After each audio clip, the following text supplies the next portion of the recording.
화면에 보이는 이 한국어 글에는 마침표가 없습니다. 모두 몇 문장일까요? 이번에는 영어 문장입니다. 역시 마침표가 없는데요. 모두 몇 문장일까요? 정답 쉽게 맞히셨나요? 한국어 문장 문제는 쉬웠죠? 는데요, 씁니다, 인데요, 씁니다 등의 문장 종결 어미가 모두 4번 나왔으므로 모두 4문장이었습니다. 영어 문제는 쉽지 않으셨으리라 생각됩니다. 아까 한국어 문제에서는 종결 어미만 찾아서 세워도 답이 쉽게 나왔었죠. 하지만 영어 문장에는 종결 어미가 없으니 막막할 노릇입니다. 당연히 영어 문장은 그 태생부터가 막막합니다. 제가 예전 영상에서 상자를 이용하여 영어 문장과 한국어 문장의 느낌을 비교했던 거 기억하시죠? 한국어 문장은 서술어가 나머지 내용을 감싸며 끝났고 영어 문장은 동사가 열리며 나머지 내용이 쏟아져 나왔죠. 한국어 문장은 수렴형이고 영어 문장은 발산형입니다.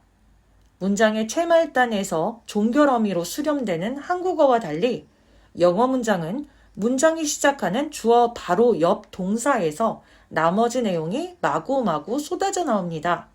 당연히 언제 끝나는지 알 수 없죠. 막막합니다. 그런데 이렇게 종결 어미가 없는 영어 문장이라도 영어권 원어민들은 언제 끝나는지 쉽게 알 수 있습니다. 우리 한국인들 눈에 안 보이는 것이 원어민들 눈에는 확연히 보이거든요. 종결 어미가 없는 영어에서도 이게 있어서 문장이 완성이 되었는지 안 되었는지 알 수 있습니다. 그걸 보여드리겠습니다. 바로 이겁니다. 영어의 모든 동사는 투명한 틀을 달고 있습니다. 예문을 통해 알아보겠습니다. 우리가 영어 원어민에게 이렇게 말한다고 합시다. I put.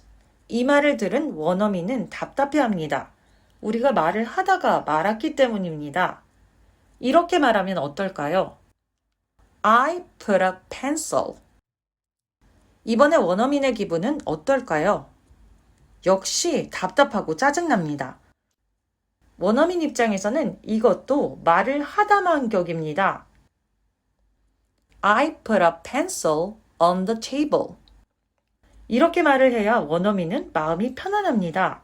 드디어 풋동사가 달고 있는 4칸짜리 틀이 다 채워졌거든요. 동사가 달고 있는 틀 속의 칸이 다 채워지지 않으면 영어 문장은 미완성입니다. 그런데 풋이 달고 있는 틀이 2칸인지 3칸인지 4칸인지 어떻게 알 수 있을까요? 간단합니다. 풋의 의미를 제대로 알고 있다면 풋에 딸린 틀이 몇 칸인지 알 수밖에 없습니다. 틀 자체가 동사의 의미니까요. 4칸짜리 이 틀은 무언가를 특정 위치에 있게 한다는 의미를 지닌 틀입니다. 이 틀이 붙어있는 다른 동사들도 살펴볼까요? I hung the painting on the wall. She rolled the ball into the hole. He pulled the rabbit out of the hat. 이 문장들은 서로 다른 구체적인 상황을 표현하고 있지만 큰 근본적인 얼개는 같습니다. 이 문장들 모두 무언가를 특정 위치에 있게 만드는 상황입니다. 이제 이 틀을 제대로 사용하는 법을 익혀봅시다. 방금 아까 제가 이 틀에 대해서 설명하기를 무언가를 특정 위치에 있게 한다 라고 말로 풀어서 설명했는데요. 실제로 원어민이 영어를 사용할 때에는 이렇게 말로 푸른 설명을 머릿속으로 떠올리며 여기에 맞추어서 영어 문장을 만드는 것이 아니겠죠. 시간이 많이 걸리고 비효율적입니다. 그렇다면 우리가 많이 쓰는 이 방법은 어떨까요? 이 문장들은 주어, 동사, 그것도 타동사, 목적어, 목적보어, 그것도 부사구, 전치사구의 순서로 이루어진 문장들인데요. 이런 문법 용어를 머릿속으로 생각한 후에 여기에 맞추어서 영어 문장을 만드는 것이죠. 이 방법도 당연히 역시 비효율적으로 보이죠.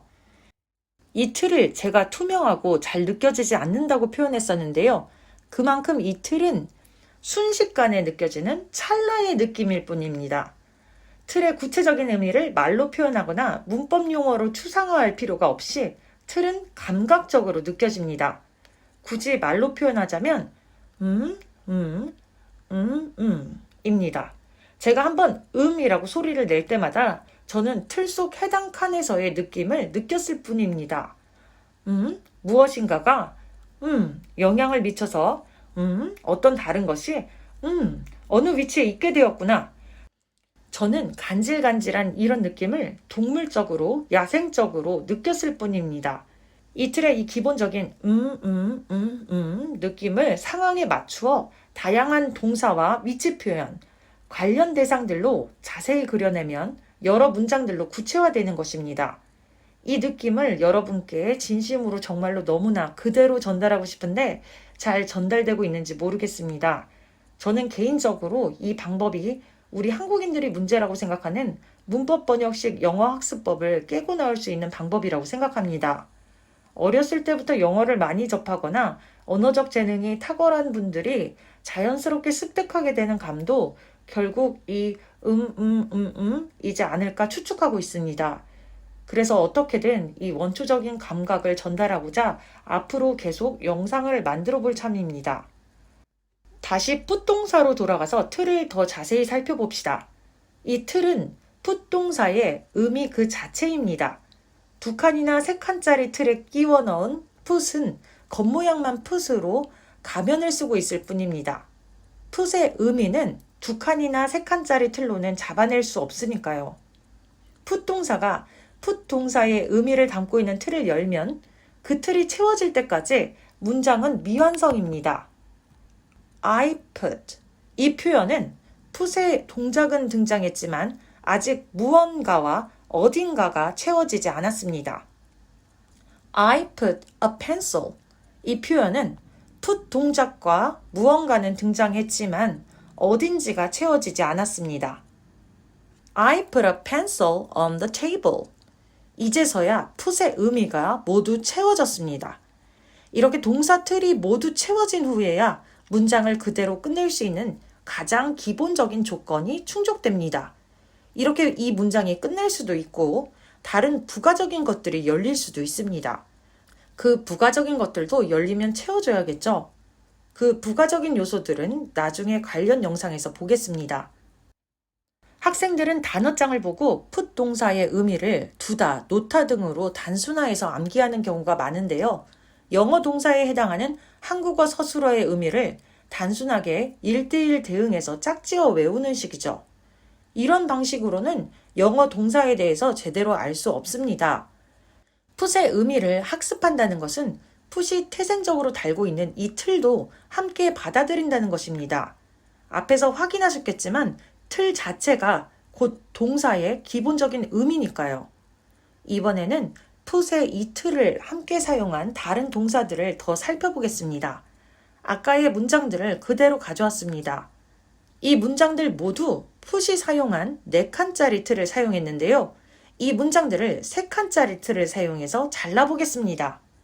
이 문장들을 들은 원어민 반응은 어떨까요?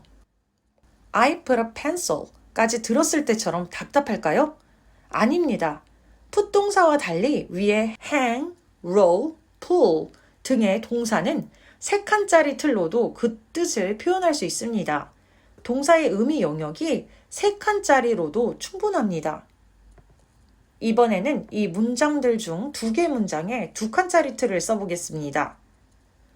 2칸짜리 틀을 쓴 이 문장들도 맥락만 자연스럽다면 원어민에게 답답하지 않습니다.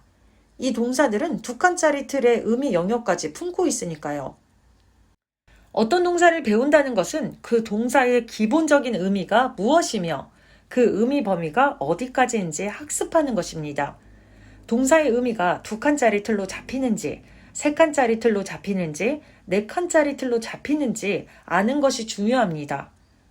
동사의 기본 의미가 어느 범위까지 확장될 수 있고 어느 범위까지가 한계인지 동사의 의미 범위를 아는 것이 동사의 의미를 제대로 아는 것이라고 할 수 있습니다.